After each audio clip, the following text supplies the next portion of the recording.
mbokk internautes yi asalaamaaleykum jërë ngeen jëf ci ànd bi ak Télé Sénégal jàmm ci seen émission Sénégal Soir ni ngeen ko baaxoo am du lundi au jeudi ci weeru koor gi tey nag ñu am mbégte lool dalal ci ñaareelu numéro semaine bi Aboubacry Bengeloun responsable F24 diaspora daanu ànd itam ak Diori Ndiassé ak notre chroniqueur maison Cheikh Kane pour waxtaane Mara Niass ñu ci nekkoon au nom de la coalition Diomaye Président c'est quand même très inquiétant à quelques jours de la présidentielle. Non, c'est regrettable hein. C'est regrettable mais comme ni ko Bengeloun waxee dañuy dem ci élection en pleine confusion quoi. En pleine confusion yoo xamante ni c'est pas évident parce que état bi moo créé confusion bi yépp quoi. Donc bettu la daal c'est la suite logique des événements. xaw na ma bett parce que li gën a dañuy faral di accuser Sénégal pays démocratique pays civilisé. yi boo koy gis da nga naan non quoi des personnes amuñu niveau quoi. Tu vois parce que ku nekk war nga mën a def say activité politique comme ni la ko droit maye ak démocratie sans violence quoi. Exactement. Tu vois parce que être des rivales cela veut pas dire que être des ennemis. Exactement. Tu vois donc mais comme Sénégal comme ni ma ko yàgg waxee quoi depuis Benno Bokk Yaakaar ba mu jëlee pouvoir bi ba léegi. niveau politique bi dafa baax.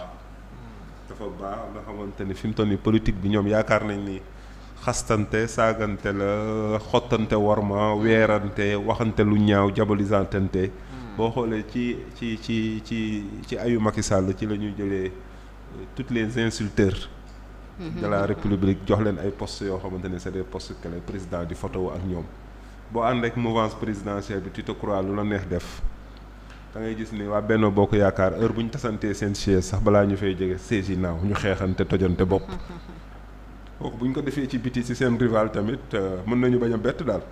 mën nañu bañ a bett mais c'est regrettable quoi quand même c'est regrettable. C'est regrettable Cheikh. yow lu ci sa réaction. waaw avant tout Fatou di condamner rek toute forme de violence. Parce que violence moom amul place ci domaine politique bi mais dama yaakaar amul place fenn sax. parce que bu violence duggee rek mooy argument yi naxsaay na. c'est-à-dire amatul kenn koo xamante ni peut-être yaakaar nga ne di nga mën a convaincre sa morom.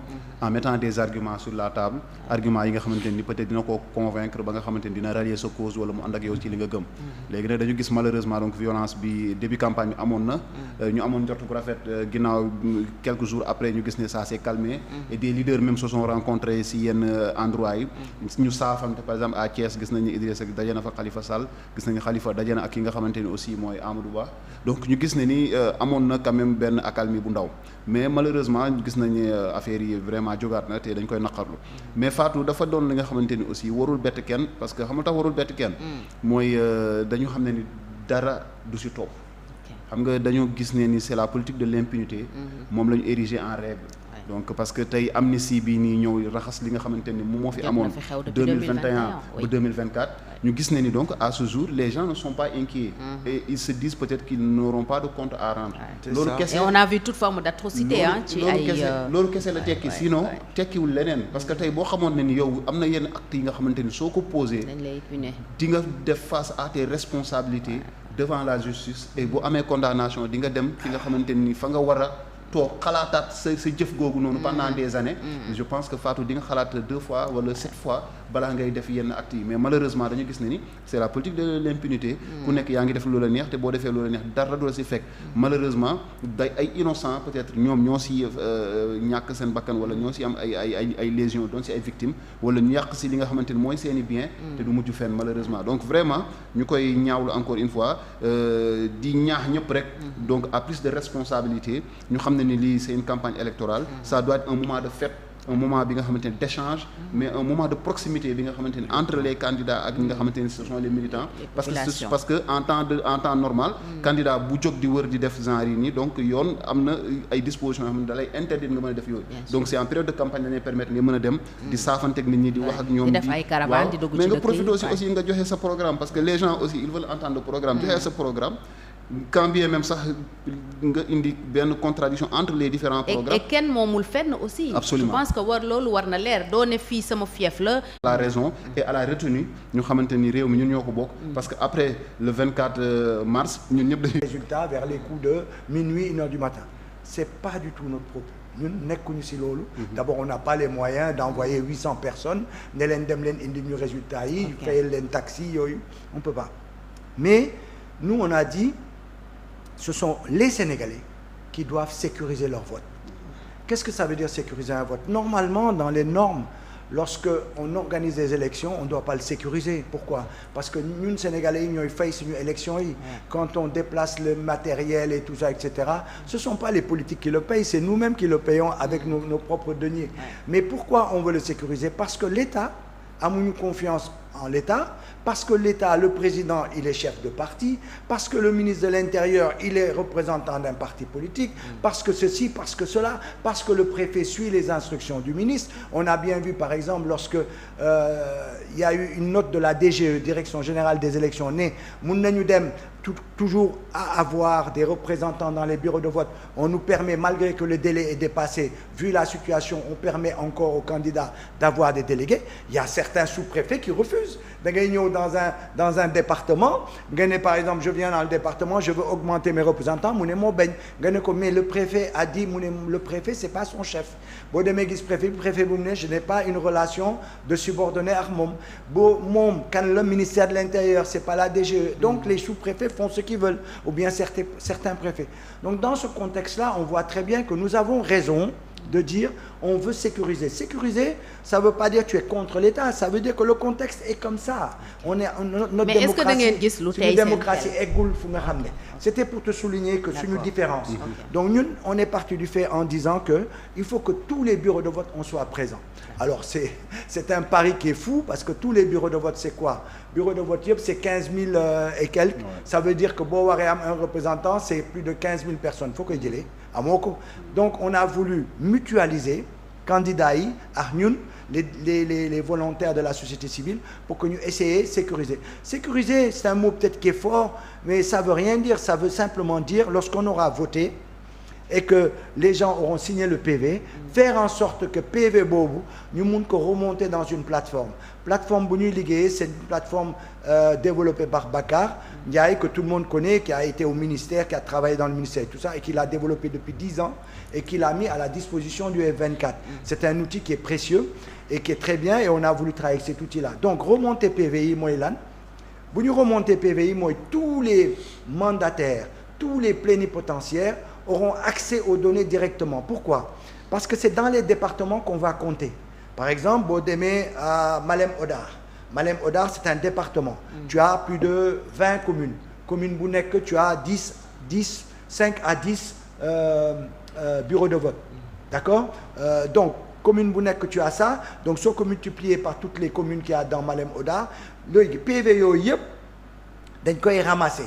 Il y a un ramassage qui se fait par la police, la gendarmerie ou en tout cas des gens assermentés. Ñu yóbbu ko dans le département. Donc tu t'imagines, le département de Malem Hodar, il a plusieurs communes. Commune bu nekk dañ koy yóbbu. Bu ñu koy yóbbee maintenant dans le département bi la ñuy compter. Il se trouve que chaque fois suñu yóbbee PV yi dans le département, il y a des PV qui disparaissent.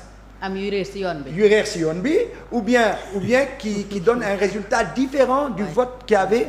Donc nous on a dit on veut préserver le vote des Sénégalais. Donc qu'est-ce qu'on a dit? On a dit on va faire en sorte de travailler avec tout le monde, toutes les bonnes volontés. C'est pour ça qu'on fait des appels à la société civile. L'appel c'est tout simple, un numéro de téléphone, on n'a même pas besoin de ton nom, on peut mettre X avec ton numéro de téléphone, on te met dans la base de données, ça te génère un code. Bésu vote bi, tu es devant n'importe quel bureau, même yow, tu es devant un bureau de vote ici, automatiquement nga tapé ce numéro de téléphone sur la base de données, il te donne ton code, nga dugg ci code bi, je suis dans le bureau de vote tel, nga photographier PV bi, tu nous le remontes, tu as fait ton travail citoyen. Automatiquement tout le monde en bénéficie. Donc c'est un travail citoyen que nous faisons, on va voir ce que ça va donner, mais on n'a pas de moyens. Et donc on veut sécuriser le vote. Pourquoi? Pour qu'au niveau du comptage, lorsque les représentants, les mandataires ou les plénipotentiaires vont discuter avec le préfet ou les représentants pour le comptage, s'ils ne sont pas d'accord avec le comptage, ils ont les PV qui sont arrivés directement, qu'ils peuvent disposer puisqu'il y a la signature, il y a tout, et ils peuvent de ce point de là contester ou pas les résultats avant le comptage. Donc Cheikh, c'est à peu près jëwriñ ñoom li ñu bëgg a def la société civile F24 précisément mu nekk xëy na loo xam ne mun na yokk transparence ci élection bi. mën na bon loolu c'est bien mais dafa am démb rek maa ngi koy laaj Pape Maola est-ce que am ngeen accès ci ban fichier la ñuy demee élection ba pare. Ouais, surtout. xamuñu ko, c'est pourquoi je te dis qu'on est dans un seul aspect de la sécurisation. C'est un gros mot. Mais il nous manque beaucoup de choses. Il nous manque les lieux de vote, il nous manque les machins. Mais nous, on s'est dit, on fait focus sur un point. Que les autres, que les candidats, que les autres fassent focus sur les autres points. Personne ne peut faire focus sur tout. Nous, on fait focus sur un point et tu as raison, le fichier, on ne le connaît pas. Ouais. On ne le connaît pas. On n'en sait rien. Par exemple, pourquoi ce matin j'ai comptabilisé le nombre de bureaux de vote qu'on a? On a 1044 bureaux de vote en plus. Mais dama ko teg en corrélation 1044 bureaux yu yokk.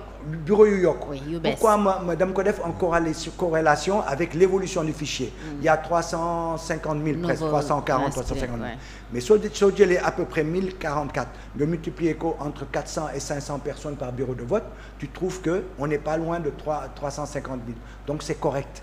Parce que si je gisul woon le nombre là, je me dis, il y a peut-être des gens qui sont là en cagoulé qui peuvent venir être utilisés en temps machin.